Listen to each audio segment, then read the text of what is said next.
Bom dia, Espírito Santo. És bem-vindo aqui. Hoje, nesse nosso encontro, eu conversei muito com Deus. Eu pedi muito a Deus uma direção. Às vezes a gente fica nos perguntando por que, Senhor? Por que é desse jeito mesmo? Por que, Senhor? Por quê? Por quê? Por quê?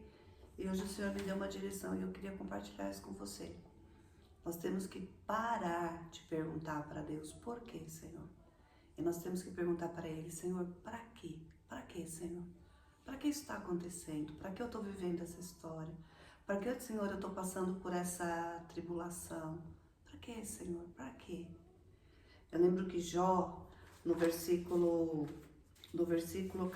capítulo 14, versículo 7, ele fala assim: porque há esperança para a árvore, pois mesmo cortada ainda se renovará, e não cessarão os seus rebentos, não cessarão os seus frutos.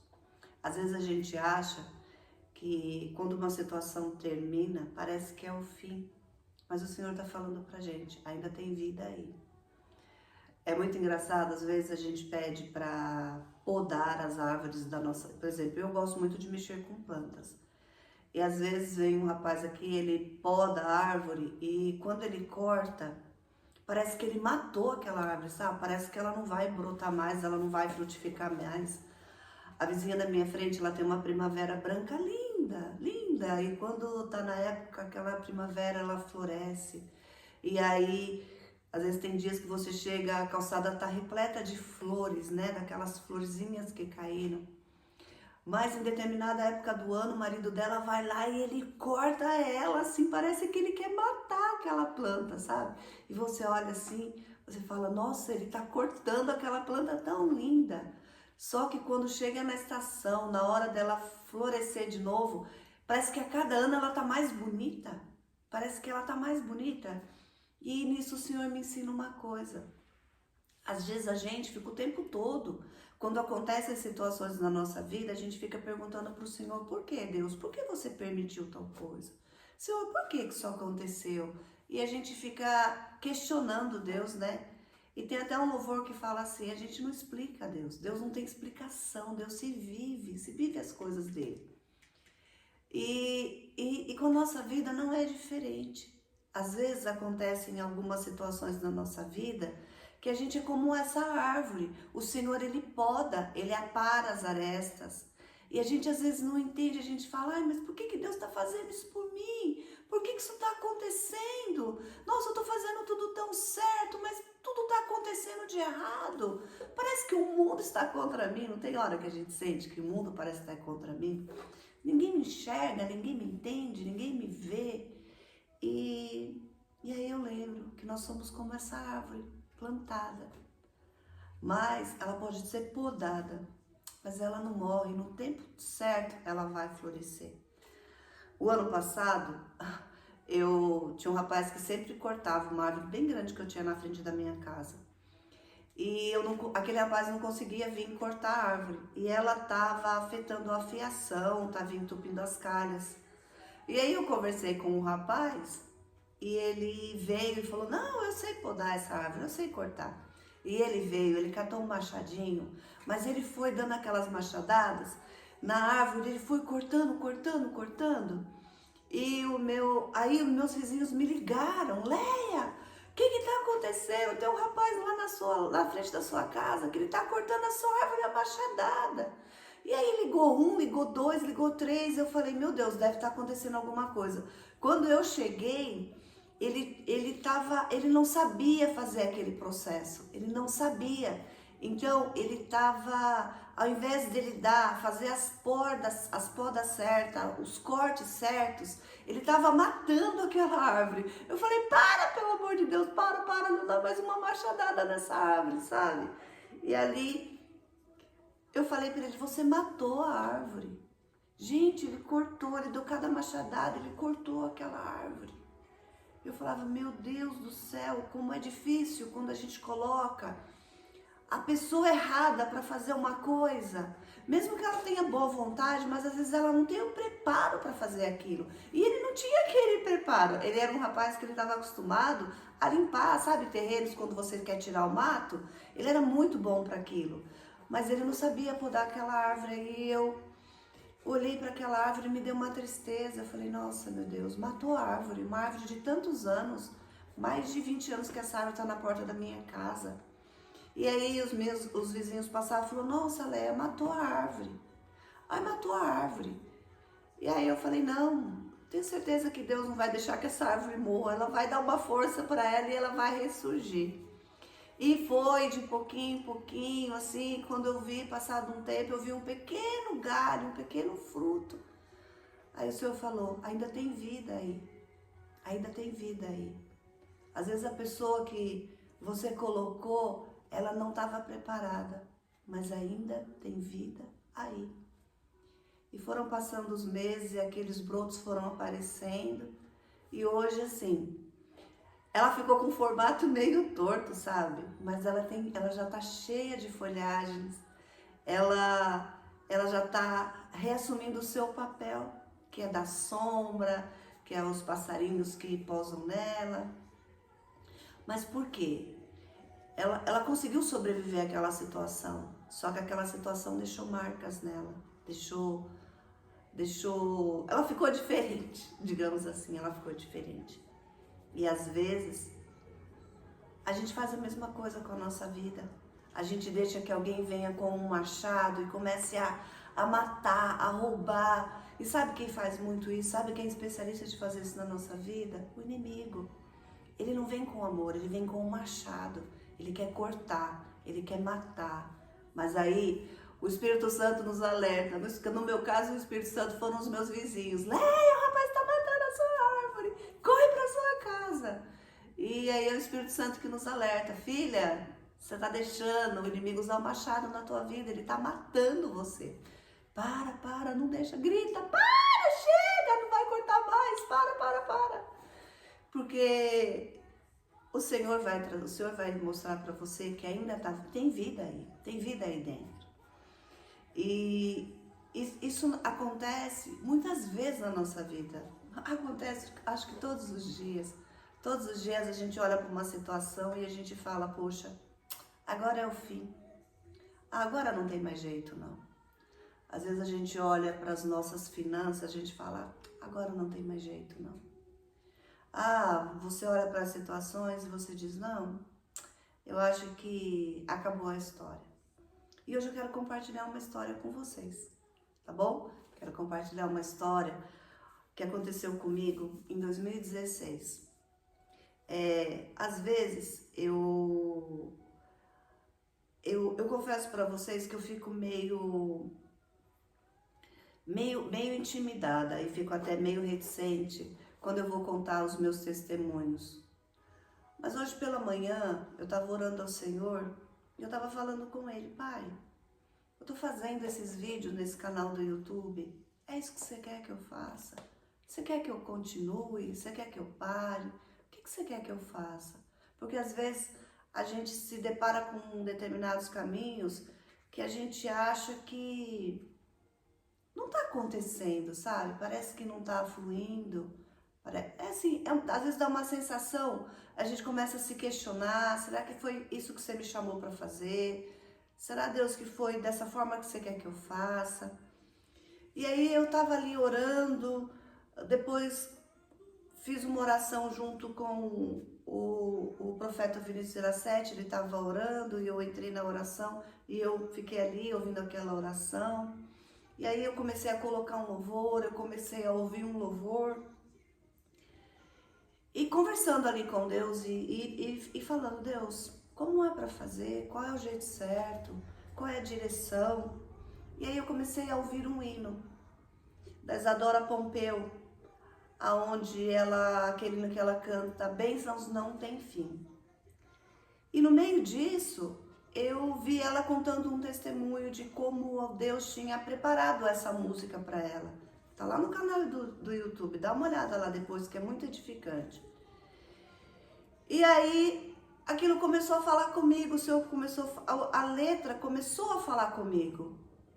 Deus, eu tenho tantas bênçãos, 1, 2, 3, bênçãos infinitas, bênçãos que não se podem contar, bênçãos infinitas. E às vezes a gente fica, o inimigo, às vezes a gente coloca medos na gente, coloca setas para que a gente não compartilhe com o outro aquilo que Deus faz. E Deus faz, gente, Deus continua agindo, Deus continua manifestando a grandeza dele. Ele continua, ele não parou. Cada dia que você levanta é um milagre. A cada dia, a cada porta aberta, a cada situação, é um milagre que Deus faz na sua vida. E parece que a gente vai ficando com uma sensação que falar milagre é antigo, falar milagre é ultrapassado. Não, Senhor, eu tenho tantas bênçãos, bênçãos infinitas, bênçãos que eu quero contar, bênçãos que eu quero compartilhar. Às vezes você vive uma situação e uma pessoa do seu lado está vivendo uma situação muito parecida com aquela que você está vivendo, que você viveu, e que o Senhor te deu um livramento, o Senhor te deu uma estratégia. E parece que a gente vai se esquecendo desses milagres, dessas maravilhas que o Senhor fez. Quando a gente tem esse livro aqui, ó, nesse livro, ele conta a história de grandes homens, grandes mulheres da fé. Grandes homens e grandes mulheres. Só que eles são uma inspiração pra gente. Uma inspiração para quê? Quando você estiver vivendo os seus processos, você vai se inspirar nessas pessoas que viveram processos e que venceram esses processos. Mas o Senhor, Ele precisa de mim e de você para mostrar para o outro que nós passamos por processos, nós passamos por dificuldade e que Ele não mentiu para a gente. Tem dia que é dia de alegria, mas tem dia que é dia de choro. Tem dia que é dia de contar vitória, mas tem dia que é dia de derrota também. Só que uma coisa que a gente não pode esquecer é o seguinte: ainda tem vida aí, ainda tem vida, ainda tem uma história que está sendo escrita, ainda tem milagres que podem ser vividos, ainda tem situações que podem acontecer, que podem mudar completamente uma situação, um decreto, ainda tem vida aí. E eu quero compartilhar com vocês uma história, como eu disse, que me aconteceu em 2016. Você já passou uma situação aonde, por mais que você faça tudo certo, as coisas não acontecem? Já aconteceu isso com você? Você fala: meu Deus, estou fazendo tudo tão certo, Senhor, mas as coisas não estão acontecendo comigo. Parece que quanto mais eu tento, mais difícil fica.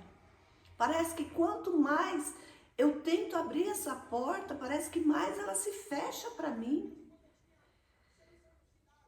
Aí você começa a fazer os seus questionamentos. Por que, Deus, você me esqueceu? Por que, Deus, você está permitindo que isso me aconteça? Por que, Senhor? Por quê? Eu lembro que nessa situação, o meu marido, ele trabalha numa empresa e ele tinha, por conta de várias situações, ele teve que morar um tempo na Argentina trabalhando nessa empresa. E eu tenho 3 filhos, eu fiquei sozinha, fiquei em casa com os meus 3 filhos, e meu marido, ele vinha a cada 2 meses. Às vezes ele conseguia vir a 40 dias, mas normalmente ele vinha a cada 2 meses para cá. E eu fiquei ali cuidando dos meus filhos, trabalhando na loja, continuei com o projeto, continuei todas as minhas coisas, meu marido lá morando na Argentina. Minha filha estava prestando vestibular, meus filhos estudando, e a vida foi indo, né? Ele não tinha como recusar essa oferta da empresa, ele tinha que ir, ele não naquele momento não era uma alternativa sair daquela empresa, e ele foi morar na Argentina. E eu fui cuidando das coisas, eu não parei nada, eu continuei trabalhando, fazendo tudo que eu fazia. Mas eu estava acostumada com ele, caminhando junto comigo, me ajudando, né, com a questão das crianças, quando minha filha ia prestar vestibular, levando o filho na escola, antes do trabalho. E eu fui fazendo tudo aquilo. E o tempo foi passando. Quando foi em 2016, no final de 2016, eu Eu estava passando uma situação muito difícil financeira na minha loja, mas muito difícil mesmo. Eu podia fazer o que eu quisesse ali, a minha loja não avançava, ela não vendia e as minhas contas foram aumentando, eu atrasei meu aluguel e as coisas foram aquela dificuldade. E eu lembro que eu ia para o projeto e quando eu chegava no projeto, aquelas crianças, elas me davam tanto amor. Ai, tia Léa, eu te amo tanto. Ai, tia Léa, eu gosto tanto de você. E era tão gostoso. Parece que era aquele lugar, era onde eu buscava a minha força, onde eu buscava a minha, sabe assim, onde, né, e com os meus filhos também. Aí eu lembro que a gente fazia a janta, sentava todo mundo em volta da mesa, ligava o notebook, colocava lá, meu marido ficava jantando junto com a gente. A gente conversava bastante, a gente se uniu enquanto família. Mesmo meu marido estando longe, a gente se uniu enquanto família. E continuamos, né? Foi aquele processo todo. E meu marido morou na Argentina por 2 anos. 2 anos, 2 anos e meio. E eu lembro que quando foi no mês de dezembro, ou novembro, dezembro, minha filha fez muitos vestibulares, né? Muitos vestibulares. E às vezes eu ia levar e ficava horas e horas lá fora esperando enquanto ela entrava para fazer o vestibular, porque eram lugares longe. E às vezes tomava chuva, às vezes ficava na friagem, aquela coisa toda. E todo um processo, todo um processo. E aí juntou o fato do meu marido estar morando longe, o fato da minha loja estar passando por dificuldade, eu não vendia, eu não entendia por que eu não vendia. E assim, e fazendo tudo igual, sabe? E entregando no Senhor. Mas assim, eu tinha uma confiança, eu sabia que Deus estava junto comigo naquele processo. Eu sabia. Mas tinha momentos que eram tão tristes, tão difíceis, que eu começava a falar para Deus: Deus, por que você está fazendo isso comigo, Senhor? Deus, você não está me vendo? Senhor, você se esqueceu de mim? E eu confesso para vocês que eu fiz isso várias vezes. Eu falava: Deus, mas por que, Senhor? Por que essa situação? Por que essa dificuldade na loja? Por que, Senhor? Por quê? E ficava com aqueles questionamentos. Quando foi em dezembro de 2016, sobrecarregada, cansada, trabalhando muito, né? Com muitos desafios, muita coisa atrasada da loja, fornecedor atrasado, imposto atrasado e dívidas, muitas coisas assim atrasadas. Aí quando foi o dia, eu lembro que lá na loja a gente tem um banco, que eu tenho esse banco até hoje. Eu sentei nesse banco com a minha irmã, com a Ruth, e a gente começou a conversar, né? Eu falei: nossa, Ruth, como tá difícil, né? Parece que parece que é mais difícil pra gente, né, Ruth? Parece que tudo é mais difícil pra gente, parece que pra mim é tudo mais difícil. Parece que é uma guerra muito forte e eu tô ferida, eu tô cansada, sabe? E ali a gente falou, a gente falou assim: vamos continuar, vamos orar, não vamos desistir. Vamos avançar, vamos deixar Deus trabalhar, Deus está fazendo, Deus está vendo. A gente pode passar em dificuldade, nem todas, muitas dificuldades, mas nossos filhos estão bem, nossa família está bem. E a gente vai vencer, eu tenho certeza disso. O Senhor está no controle, tá? Continuamos. Aí passou o mês de dezembro, trabalhamos bastante, Deus ajudou. Deus foi suprindo ali, mas era assim, era o maná, sabe? Sabe aquela coisa assim, que era o dia ali, aquela provisão do dia e a gente não conseguia assim, ter um alívio, sabe? Parece que todo dia tinha que estar preparada para ir para o campo de batalha, receber o tiroteio, sabe? Assim, era uma sensação assim, angustiante, estressante. E ali a gente foi, trabalhou, aí entrou janeiro. Aí eu lembro que as pessoas ligavam para falar comigo, né, na loja, e eu às vezes falava assim: ai, o que eu vou falar para essa pessoa? Eu não tenho o que falar, não tô conseguindo, né? Eu procurei, eu tô pagando aos poucos, mas eu não consigo pagar tudo como eu tinha que pagar, não tô conseguindo. E às vezes eu tava tão cansada que eu falava assim: ai, Fala que eu não tô. Mas aí o Espírito Santo falava, você tá. E aí eu ia, atendia e falava assim, olha, eu sei que eu tinha que fazer um depósito assim, mas eu não consegui. Você espera só mais um pouquinho? Eu vou fazer. E era muito assim. Tinham parceiros que me conheciam há mais de quase 20 anos. Porque antes de eu ter a loja, eu era sacoleira. Então tinha gente que eu conhecia há 20 anos, tinha gente que estava comigo há 10, há 5. Tinha bastante gente assim que me conhecia. Aí ele falava assim, não é, tudo bem, deposita o que você tem, a gente vai dar certo, a gente vai conseguir, tá difícil para todo mundo. Mas tinha gente que humilhava, tinha gente que xingava, falava, ah, mas você, por que você não faz? E eu falava para Deus, Deus, você tá me vendo? Pai, você tá me vendo? Não é porque eu não quero, você sabe que é porque eu não tenho. Você sabe que a vontade é pagar todo mundo. Não é porque eu tô saindo fazer uma viagem internacional, Senhor, mas eu estou tentando de todas as formas, Senhor, e eu não estou conseguindo, Senhor, não estou conseguindo. Mas Deus, eu quero te falar que eu preciso da tua ajuda. Aí sabe o que o Senhor me falava sempre? Sabe o que ele sempre me dizia? Aí, ainda tem vida aí.